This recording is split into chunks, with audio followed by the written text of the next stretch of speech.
Now, the political commentator Emma Webb. Emma, welcome to the show. You may have overheard there the news of potentially 6 Conservatives, including one household name, defecting to the Reform Party in the wake of what happened yesterday. Spells yet more bad news for Rishi Sunak, if true.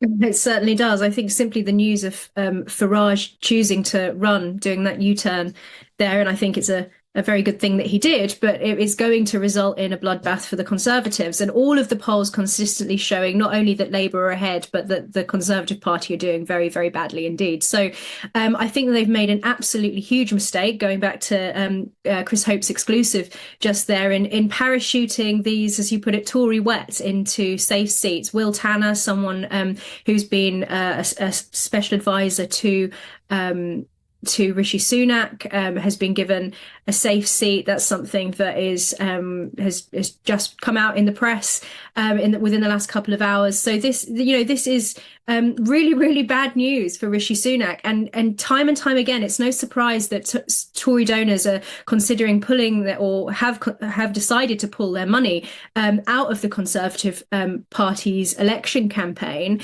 when Rishi Sunak is consistently making what I think are the complete opposite to the decisions that would play well with the electorate. And I think those scenes of Nigel Farage in Clacton, and I don't mean him having the milkshake thrown over him, but those scenes of extraordinarily large crowds coming to hear him speak at 24 hours notice. I mean, I think that is probably unprecedented. So there is really something bubbling away within the electorate at the moment. People are feeling really disenfranchised with the Conservative Party, and whether they agree with reforms policies or not, I think that Farage is giving people something positive to vote for as an alternative to the Conservative Party, and that should really worry them.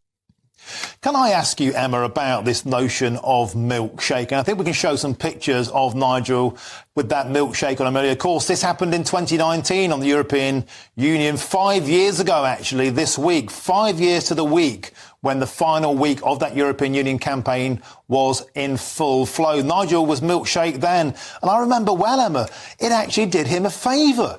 People look at this kind of thing, don't they? And they think we hate people who are bullies, and the Liberal left always call out political bullying unless it's against people they disagree with.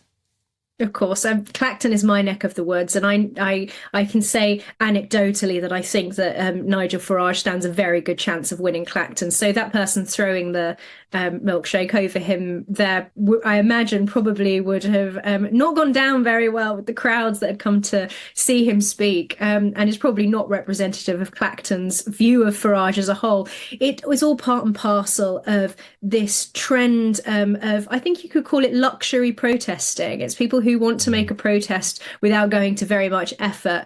And actually, frankly, as many other people have been saying today, I think that is assault, and that young woman should have been arrested for doing that, particularly when we see so many threats against the safety of MPs, the potential of things like acid attacks.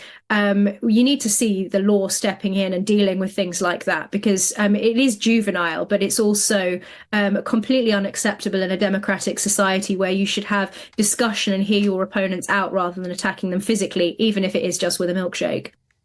Totally agree. Emma Webb, thank you for your insights. As ever, thanks for joining us on the show. Always an absolute delight. Now, just to remind you of those who have declared their candidacy in the constituency of Clacton so far. We have Jovan Uwasu Nepal, Labour Party, Giles Watling, Conservative Party, Matthew Bensalem, Liberal Democrats, Nigel Farage, Reform UK, and Natasha Osborne of the Green Party.